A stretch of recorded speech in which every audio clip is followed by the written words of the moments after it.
Hello दोस्तों, स्वागत है आपका हमारे इस YouTube चैनल पर। मैं उम्मीद करता हूं कि आप सभी स्वस्थ हैं, मस्त हैं और लगाकर अपनी पढ़ाई कर रहे हैं।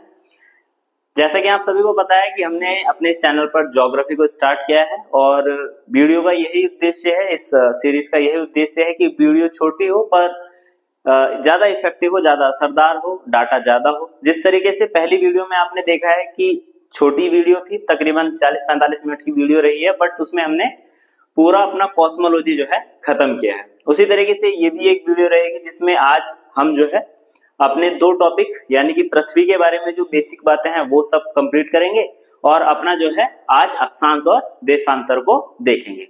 तो चलिए ज्यादा समय ना बर्बाद करते हुए अपने टॉपिक पर चलते हैं। सबसे पहली चीज, हमारा जो है विश्व भूगोल की अपनी आपकी जो है सीरीज चल रही है।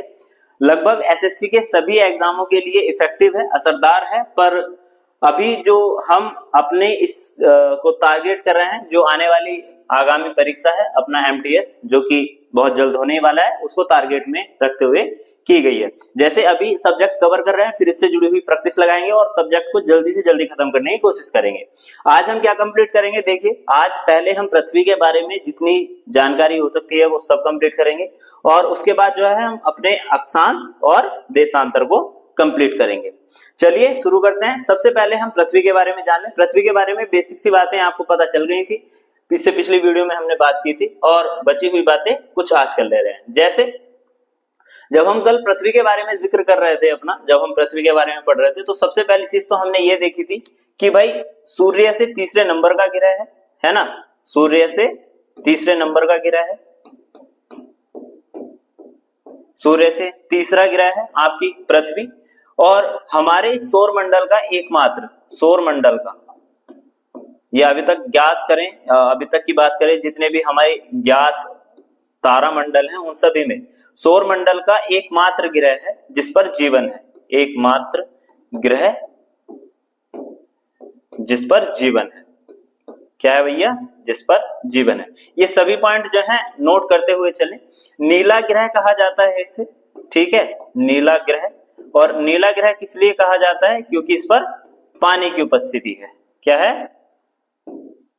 पानी की उपस्थिति के कारण क्या कहा जाता है? नीला ग्रह कहा जाता है। और एक दो पॉइंट की अगर हम बात कर रहे हैं इसी के बारे में, तो उपग्रह की अगर हम बात करें तो इसके जो प्राकृतिक उपग्रह हैं, देखिए उपग्रह दो तरीके के होते हैं। अगर बात करें हम, उपग्रह हमारे दो तरीके के होते हैं, एक तो होते हैं कृत्रिम और एक होते हैं प्राकृतिक। कृत्रिम यानी कि जो मानव निर्मित है, मानव निर्मित जितने भी हैं आपके, ठीक है, एक तो मानव निर्मित है जो कि कृत्रिम ग्रह है, और एक प्राकृतिक जो कि प्राकृतिक रूप से ही आपके जो है ग्रहों के चारों ओर चक्कर लगाते हैं। तो अगर हम इसके उपग्रह की बात करते हैं तो इसका एकमात्र उपग्रह है जिसका नाम है चंद्रमा। ओके। और क्या इसमें और भी आप देख सकते हैं कि सूरज से जो प्रकाश आने का समय है, सूर्य का जो प्रकाश है, सूर्य का प्रकाश वो तकरीबन 8 मिनट और 16 सेकंड में पृथ्वी तक पहुंचता है। ये हो गई पृथ्वी के बारे में एक ग्रह के रूप में बेसिक सी बातें।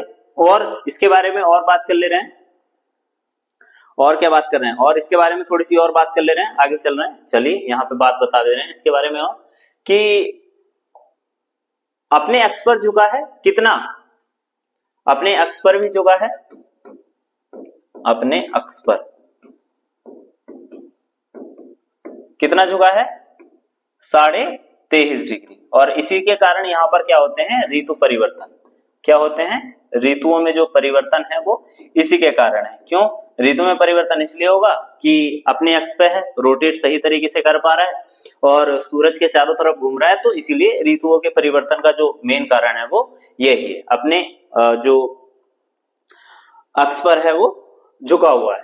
दूसरा, जो सूर्य की परिक्रमा है, सूर्य की परिक्रमा की अगर हम बात करें, सूर्य की परिक्रमा जो पूरी करता है वो 365 दिन, ठीक है, 365 दिन, 5 घंटे 48 मिनट और इनमें ये पूरा क्या करता है? एक परिक्रमा करता है सूरज की।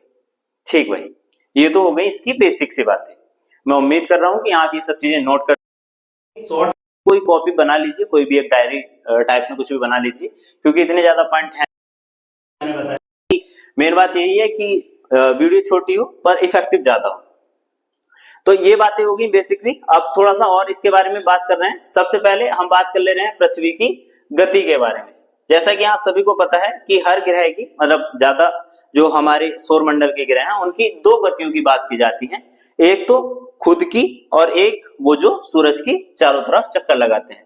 तो अगर मैं पृथ्वी की भी गति की बात कर रहा हूं तो दो तरीके की है, एक तो अपने अक्ष पर, एक है अपने अक्ष पर और एक है सूर्य के चारों ओर, सूर्य के चारों ओर, चारों ओर।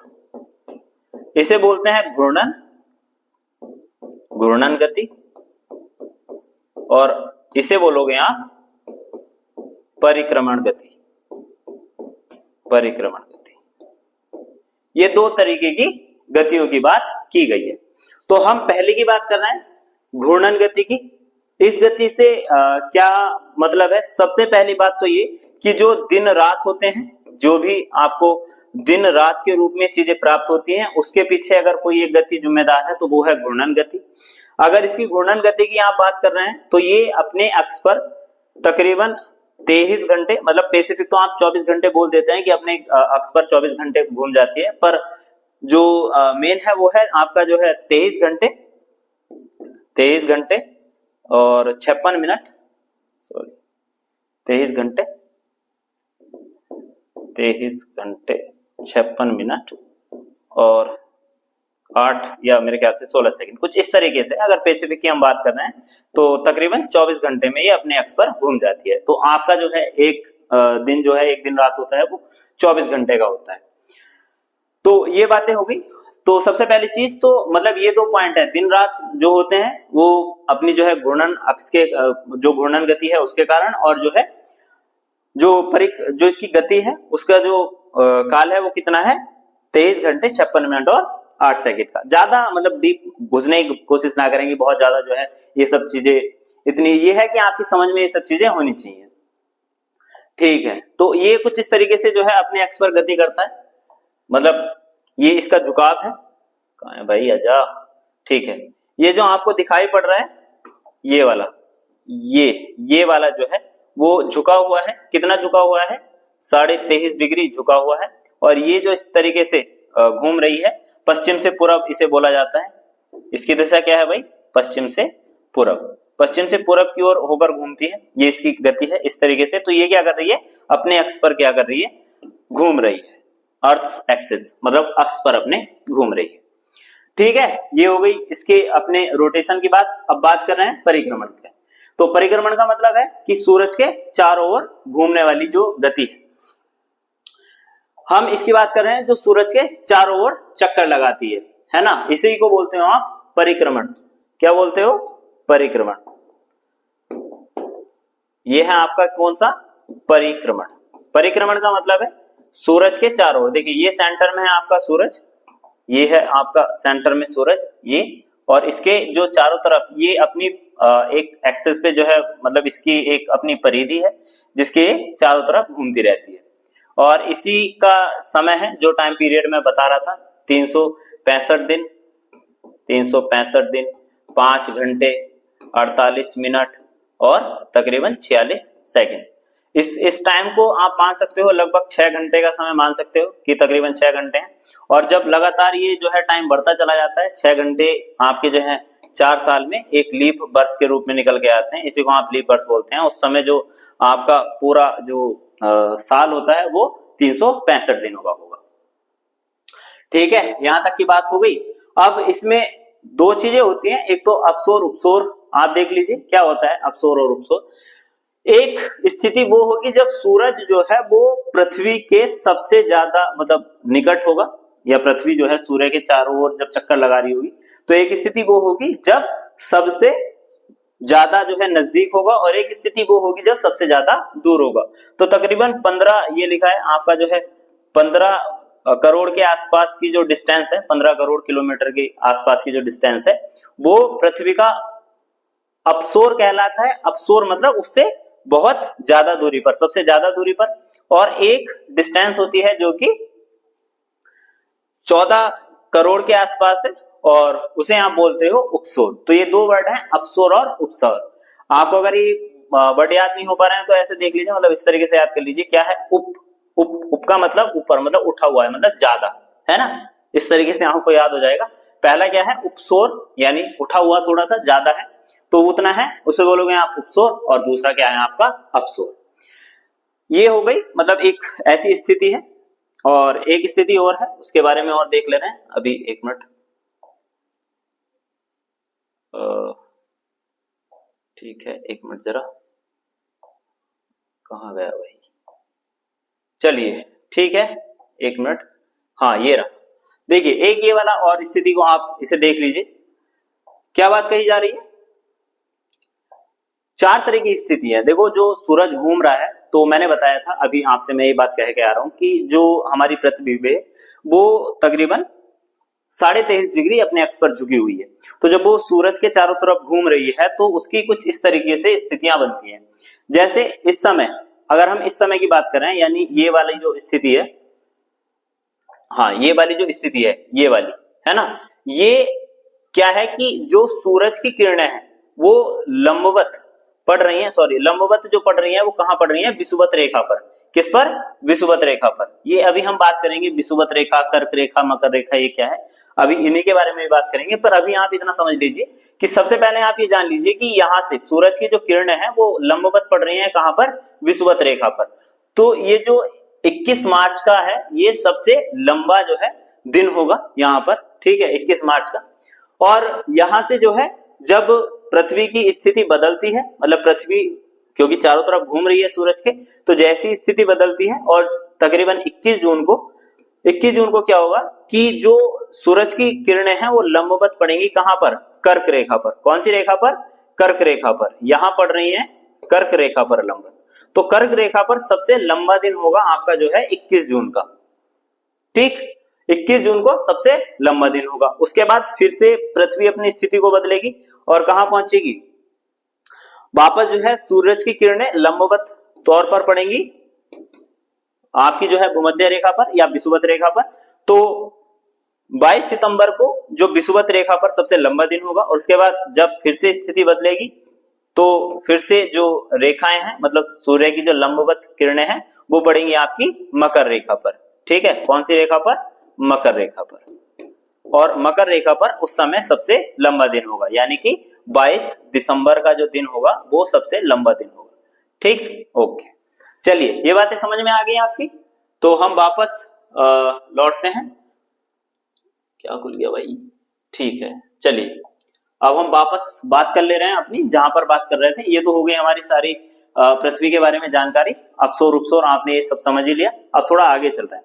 अब बात कर रहे हैं भैया अपने अक्षांशों की बात कर ले रहे हैं, क्योंकि आज हमें जो है अक्षांश और देशांतर खत्म करने हैं अपने।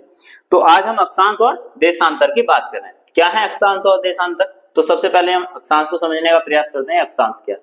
अक्षांश दरअसल क्या है कि जो हमारी पृथ्वी है उसके लंबवत, मतलब ये हमारी पृथ्वी है इस तरीके से, ठीक।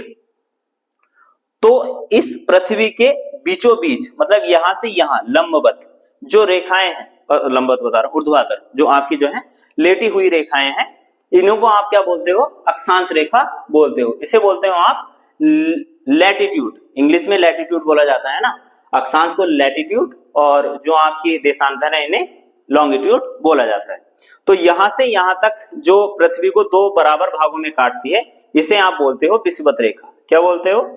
विषुवत रेखा, ठीक है।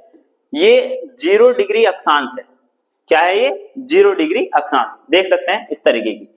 ये जो है क्या है? पृथ्वी को 2 बराबर भागों में बांटती है ना। ये मतलब जो विषुवत रेखा की मैं बात कर रहा हूं, 2 बराबर भागों में। सबसे पहले अक्षांश रेखा क्या है, मतलब ये समझ लीजिए, अक्षांश और देशांतर रेखा क्या है? पहली बात तो काल्पनिक रेखा है, वास्तविक नहीं है। ऐसा नहीं है कि किसी ने जो है बाउंड्री लाइन बना रखी है और वो आपको दिखाई पड़ेंगी, नहीं, ऐसा कुछ नहीं है।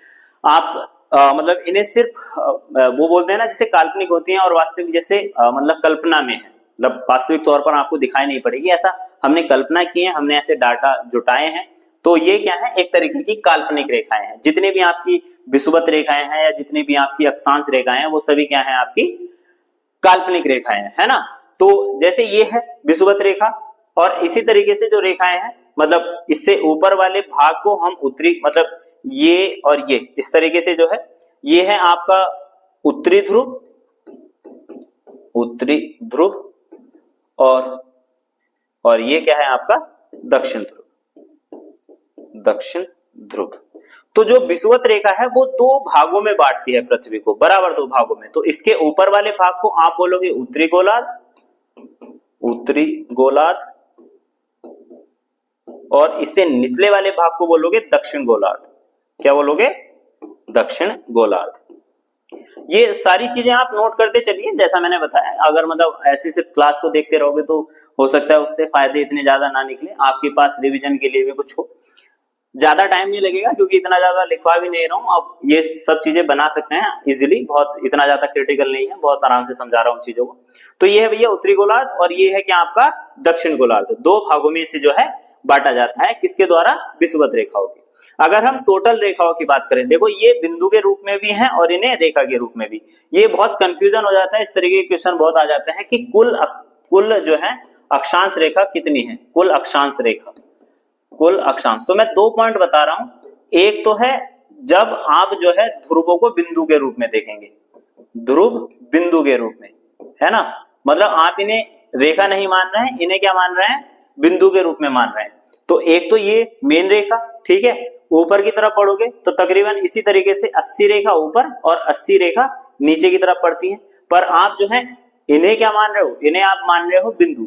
तो भाई 79 ऊपर और प्लस 79 नीचे और प्लस 1 विषुवत, तो टोटल कितनी हुई 179। ये तो हो गई टोटल बिंदु वाली। और अगर दूसरी है, अगर आप ध्रुव को देखो, ध्रुव रेखा के रूप में, अगर आप ध्रुव को रेखा के रूप में देखते हो तो कितनी हो जाएंगे आपकी जो है, ये आपकी मतलब अगर आपने मान लिया है तो 80 प्लस 80 और प्लस 1 यानी कि 181। तो इस तरीके का कोई कंफ्यूजन ना हो। अगर विषुवत रेखा के साथ देखा जाए कि भाई विषुवत रेखा के साथ कितनी होंगी, तब तो उस समय कितनी हो जाएंगी आपकी विषुवत रेखा के साथ, मतलब इतनी है, आपने ये देख लिया। ये जो 1 नंबर जोड़ा जा रहा है ना, ये विषुवत रेखा के साथ है। तो ये उम्मीद करता हूं कि ये सभी चीजें आपकी क्लियर होती चल रही होंगी। आगे अगर हम यहाँ की बात करते हैं तो तकरीबन 23.5 डिग्री पर, कितने 23.5 डिग्री पर कर्क रेखा है आपकी, कर्क रेखा, और नीचे दक्षिण ध्रुव पर 23.5 डिग्री पर आपकी जो है वो मकर रेखा है। कौन सी, मकर रेखा। ये थोड़ी सी इंपॉर्टेंट हो जाती है, इनके बारे में और थोड़ा बात करेंगे कि ये कहां से गुजरती हैं, कैसे गुजरती हैं, इस तरीके से। तो ये बात आप समझ गए अक्षांश रेखा के बारे में। ये एक छोटी सी, मतलब जितना छोटी सी क्या, जितने भी ये डाटा आपको देना था वो सभी ये आपको दिख रहा होगा। जैसे ये है, सबसे पहले ये आपका एक ग्लोब है, आपकी ये पृथ्वी है, और इस पर आप देख पा रहे हैं कि सबसे पहली चीज ये वाली जो रेखा है, ये आपको जो दिख रही है, ये एक विषुवत रेखा के रूप में देखी गई है। ये आपकी कर्क रेखा के रूप में है 23.5 डिग्री पर, और ये वाली है आपकी मकर रेखा के रूप में 23.5 डिग्री दक्षिण में। ये दक्षिण है और ये ऊपर की तरफ उत्तर है। ये आपका दक्षिण ध्रुव है, ये आपका उत्तरी ध्रुव है।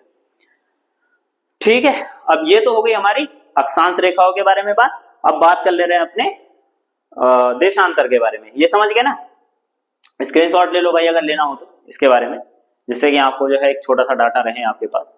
चलिए ठीक है, आगे बढ़ते हैं। अब चलिए अब बात कर ले रहे हैं भैया अपनी देशांतर रेखाओं की। देशांतर रेखा क्या होती है भैया? देशांतर वो होती है जिस तरीके से आप जो है पृथ्वी को बीच से काट रहे थे वैसे ही ऊपर को। अब ये आप ऐसे मान लीजिए, आप एक तरबूज को इमेजिन कीजिए, है ना, आपने जो है, देखो थोड़ा सा आसान हो जाएगा, मैं बता देता हूँ। मान लीजिए ये आपका जो है एक तरबूज है, कुछ इसी तरीके का होता है, ठीक है, मतलब इस तरीके का होता है।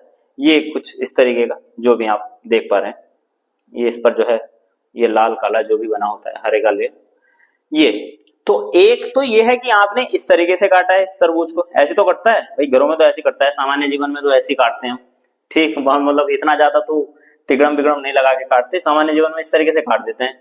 तो एक तो ये हो गया तरीका जो है तरबूज काटने का, और एक ये भी तो है, आप इस तरीके से भी तो काट सकते हैं ना तरबूज को, ये वाला, ये इस तरीके से या इस तरीके से। बात समझ आ रही है?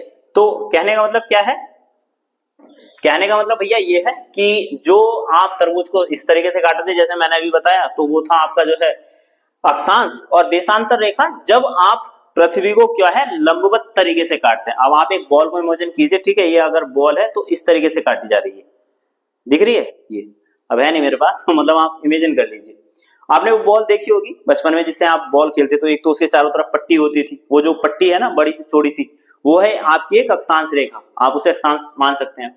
और जो आप अगर उसे सीधे तरीके से काटोगे तो वो है देशांतर। एक बात बता दूं कि सिर्फ एक अक्षांश रेखा विषुवत ऐसी रेखा है जो पृथ्वी को दो बराबर भागों में काटती है, बल्कि उसके बाद कोई ऐसी अक्षांश रेखा नहीं है जो पृथ्वी को दो बराबर भागों में बांटे। परंतु देशांतर रेखा प्रत्येक ऐसी देशांतर रेखा है जो हमेशा पृथ्वी को दो बराबर भागों में ही बांटेगी। आप मतलब देख लीजिए, जो जैसे मैंने अभी तरबूज बनाया था, अगर आप उसे बिल्कुल बीचों बीच से काट देते हैं तो आपके पास एक ही आधार है, पर जब आप इधर से काटोगे, इधर से काटो या इधर से भी काटो, आप वो बराबर भागों में ही बांटेंगे।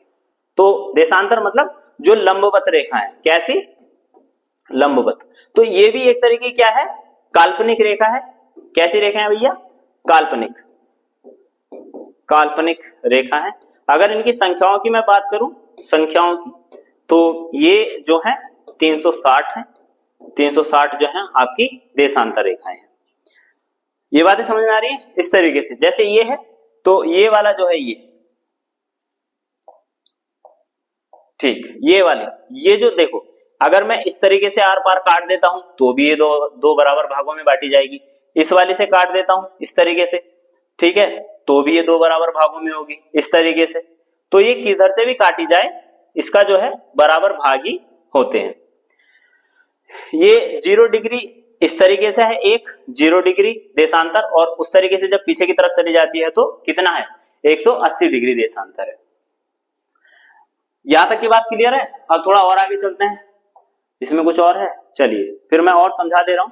चलिए कहां गया भाई देशांतर रेखा। चलिए हाँ, एक अक्षांश के बारे में एक मैं बात बताना भूल गया, बात कि अक्षांश रेखाओं की जो बीच की दूरी होती है, अगर मैं अक्षांश रेखा के बीच की दूरी की बात कर रहा हूं तो दो अक्षांशों के बीच की जो दूरी होती है वो होती है भैया 111 किलोमीटर। अक्षांशों के बीच की दूरी, जो भी आपके अक्षांश है, अक्षांशों के मध्य दूरी जो है वो कितनी है 111 किलोमीटर। ये भैया फिक्स है आपकी, जो है प्रत्येक दो अक्षांशों के बीच की जो दूरी होगी वो 111 किलोमीटर होगी।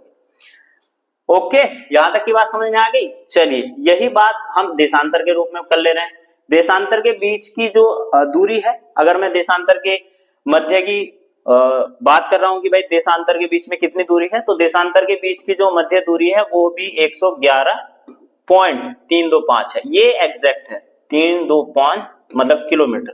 और ये कहाँ है देखो भाई, मैंने जैसे अभी अक्षांशों की बात की थी, भाई अक्षांश तो जो है इस तरीके से है कि वो बढ़ते जा रहे हैं, उनके बीच की दूरी फिक्स है, पर देशांतर में ऐसा नहीं होगा। ये जो दूरी की बात कर रहा हूं ना मैं, ये वाली, ये विषुवत रेखा पर है।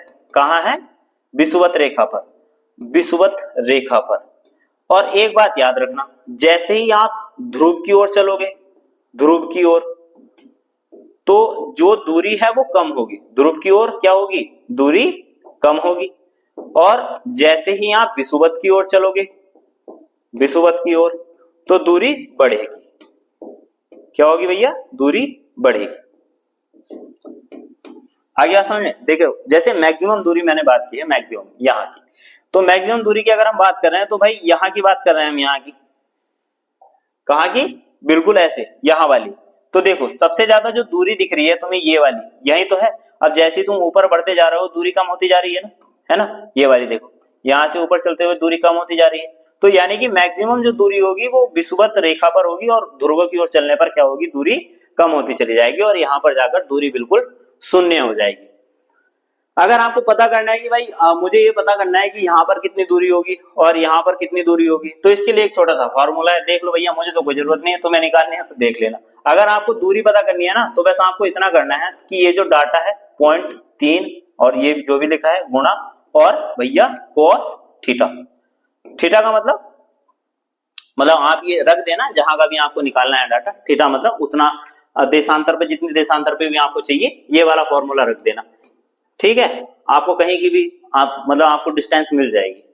आगे बात समझ में, चलिए और बात कर ले रहे हैं। देशांतर जो है समय का निर्धारण करता है। किस चीज का करता है? समय के निर्धारण के लिए हमारी देशांतर रेखाओं का मतलब जो है काल्पनिक इसे माना गया है। देखिए किसी भी चीज के लिए जो हमारी देशांतर और रेखाएं है ना, इनका जो मेन यूज है वो है भैया स्थान और समय के लिए। इतना मान के चलना, जो हमने काल्पनिक रूप से मतलब हम क्यों पढ़ रहे हैं ये भी तो पता होना चाहिए कि क्यों ये देशांतर और ये अक्षांश क्यों पता कर रहे हैं। तो इसके लिए भाई आपके पास सीधा सा जवाब ये है कि हमें अगर किसी एक स्पेसिफिक लोकेशन का पता करना है कि एग्जैक्ट वो कहां पर है, तो आपको ये दो चीजें पता होनी चाहिए कि हाँ भैया, अगर आपको डाटा दे दिया जाए कि भैया इतने डिग्री पूर्वी देशांतर पर और इतने जो है इतने डिग्री उत्तरी अक्षांश पर या दक्षिण अक्षांश पर, तो आपको स्पेसिफिक एक जगह पर मिल जाएगी।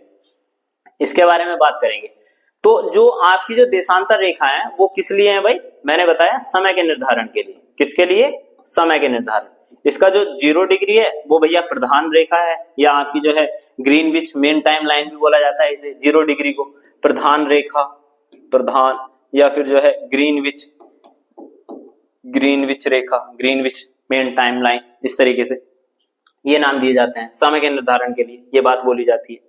तो आप जैसे अगर मैं बात करूं कि भाई इसका एक छोटा सा डाटा आप निकाल लीजिए, मतलब ये मैं बता रहा हूं, आप देख लीजिए इस पर थोड़ा सा, कि आप ये पता कर रहे हैं कि भाई 0 डिग्री देशांतर की बात हो रही है। तो मैं ये कहना चाह रहा हूं कि भाई 24 घंटे में कितने डिग्री बैठ रहे हैं, जैसा मैंने अभी बताया कितनी है टोटल, 360 डिग्री। इसका मतलब ये होगा कि भैया 1 घंटे में कितना होगा, जब आप इसे जो है कैलकुलेट करोगे तो कितना आएगा, 15 डिग्री। ये 15 डिग्री हो गया। 15 डिग्री मतलब 1 घंटा, या मैं ये कहना चाह रहा हूं कि जो 15 डिग्री है वो किसके बराबर है, 60 मिनट के। ये 60 मिनट हो गई ना, 1 घंटा 7 मिनट। तो 1 डिग्री के बीच में कितना होगा, ये 60 इधर जाएगा मतलब 15 इधर जाएगा, तो इससे डिवाइड करेगा कितना आएगा, 4 मिनट।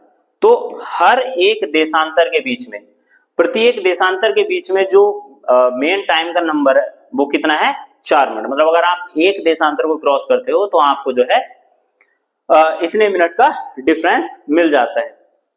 अगर आपको एक ये टाइम का भी पता करना है तो आप कुछ इस तरीके से कर सकते हैं, डिग्री, जो भी आपकी डिग्री है, और गुणा जो है, अब ये थोड़ा ज्यादा डिटेल में हो जाएगा, मतलब इसका कोई लॉजिक बनता नहीं है, वरना एक फॉर्मूला पहले बता दिया, ये ज्यादा हो जाएगा। आप इतना याद रखिए कि 1 डिग्री जाने पर आपका जो है 4 मिनट का समय बढ़ जाता है ना। चलिए अब थोड़ा और आगे बात कर ले रहे हैं। अगर हम अपने इसकी बात कर रहे हैं कि ये जो है मेन टाइम लाइन है, जहां से जो है हमारी सारी दुनिया का जो है टाइम लिया गया है, वो है आपका जो है ये वाला ग्रीनविच मेन टाइम लाइन। यहां से सभी का टाइम लिया गया है। यहां से पूरब की ओर जाने पर,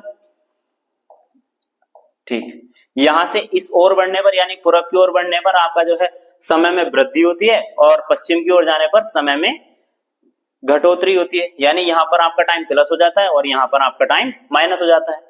हमारा जो मेन है वो यहाँ पर पड़ता है, मतलब 82.5 डिग्री पर हम जो है अपना टाइम मानते हैं। कितने पर मानते हैं?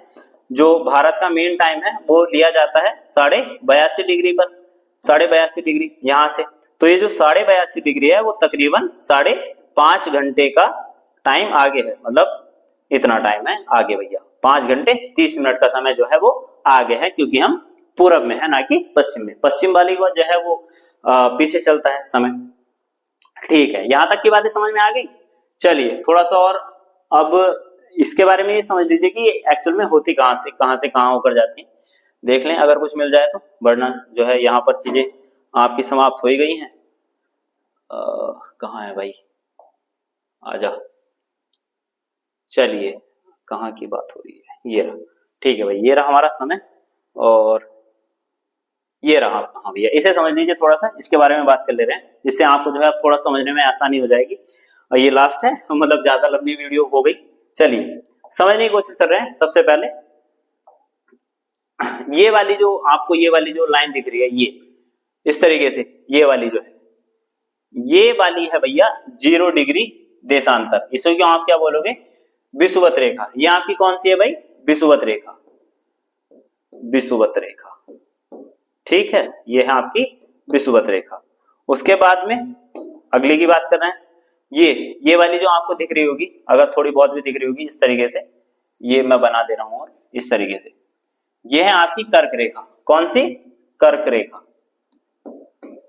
कर्क रेखा। ये है 0 डिग्री और ये है 23.5 डिग्री।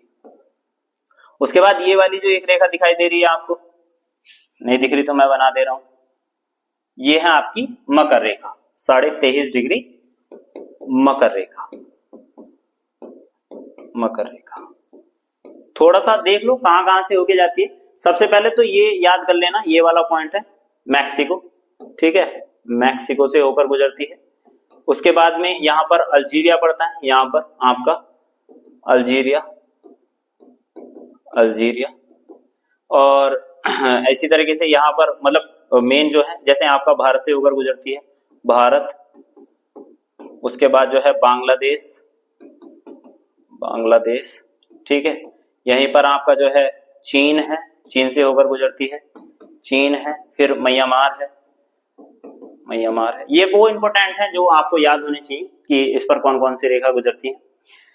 इसी तरीके से ये है, ठीक, ये इस यहाँ पर इधर से, और यहाँ ये कोलंबिया है, कोलंबिया, कोलंबिया से होकर गुजरती है। यहाँ पर आपका जो है वो ब्राजील पड़ जाता है, ये ब्राजील है जहां से होकर गुजरती है, ठीक है। यहाँ पर गिनी की खाड़ी है, यहाँ पर ये गिनी की खाड़ी, गिनी की खाड़ी है यहाँ पर, ठीक। इंपॉर्टेंट चीजें याद करनी है। यहाँ पर ये जो है आपका मालदीव पड़ जाता है, मालदीव जो है अभी चर्चा में है, तो पूछा जा सकता है कि मालदीव से कौन सी होकर गुजरती है। और यहाँ पर ये आपका थाईलैंड वगैरह सब पड़ जाता है, ठीक है, थाईलैंड। चलिए और थोड़ी सी और बात कर ले रहे हैं। देखो ये वाली, ये है मतलब जो टाइमलाइन है, ये वाली, इसकी बात कर रहे हैं, ये वाली टाइमलाइन है। ये 2-3 कंट्री याद कर लीजिए। जैसे यहाँ पर यूके है, यूके से होकर जो मेन टाइम है वो यूके से होकर गुजरती है। उसके बाद में जो है फ्रांस है, ठीक है। उसके बाद जो है यहाँ पर स्पेन है। ये 1-2 देश हैं जो याद होने चाहिए आपको। उसके बाद में यहाँ पर मैंने बताया अल्जीरिया है, ठीक है, अल्जीरिया, अल्जीरिया है यहाँ पर। उसके बाद में यहाँ पर एक और देश पड़ता है घाना, याद रख लेना, ये घाना है।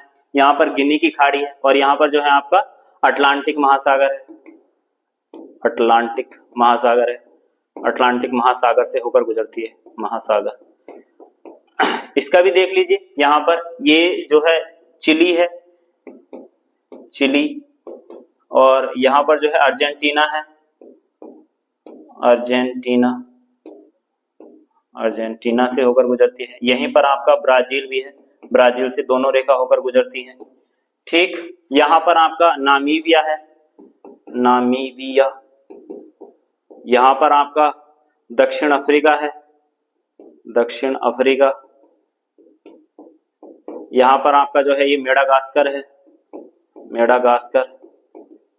और यहाँ पर आपका जो है ये ऑस्ट्रेलिया है। ये थोड़ी सी मैपिंग है, ये आपको याद होनी चाहिए। ये पूरा जो है सज गया ये भाई, मतलब इसका भी स्क्रीनशॉट ले लो, आपको ये समझ में आ गया होगा। जो भी मतलब ये मेन पॉइंट है, ये वाले जो है आपको याद होने चाहिए, कम से कम इतनी तो मैपिंग आपको आनी ही चाहिए, ठीक।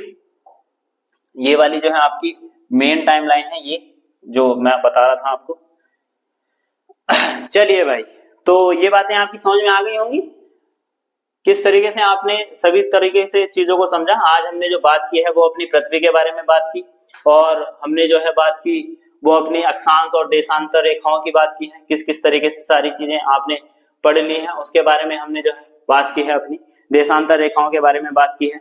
सब चीजें आप समझ गए होंगे। चलिए, तो वीडियो को ज्यादा लंबा कर नहीं रहे, मतलब जितना भी था, मतलब हमने इसमें किसी तरीके की ऐसी बातें नहीं की हैं जो आउट ऑफ सिलेबस हो या जिसमें टाइम खराब हो। हम पॉइंटों पर ही रहे हैं। मैं उम्मीद करता हूं कि ये आपको सीरीज अच्छी लग रही होगी। आपके जो है अभी ये दूसरा एपिसोड है इसमें, और उम्मीद है कि आपको ये पसंद आ रही होगी। ऐसे ही हम जल्दी जल्दी जो है सारे टॉपिक को खत्म करेंगे, फिर हम बहुत जल्दी जो है प्रैक्टिस लगाएंगे इसकी, देखेंगे ऑफलाइन या ऑनलाइन। मतलब हमारा जो है लाइव जाने का पता नहीं क्या है कि हिसाब थोड़ा सा गड़बड़ हो जाता है। फिलहाल जैसे भी है पढ़ाई चलती रहेगी। तो आपने वीडियो को देखा उसके लिए आपका बहुत बहुत धन्यवाद। वीडियो को लाइक कीजिए, शेयर कीजिए और कमेंट कीजिए। पढ़ते रहिए, मस्त रहिए। तब तक के लिए जय हिंद।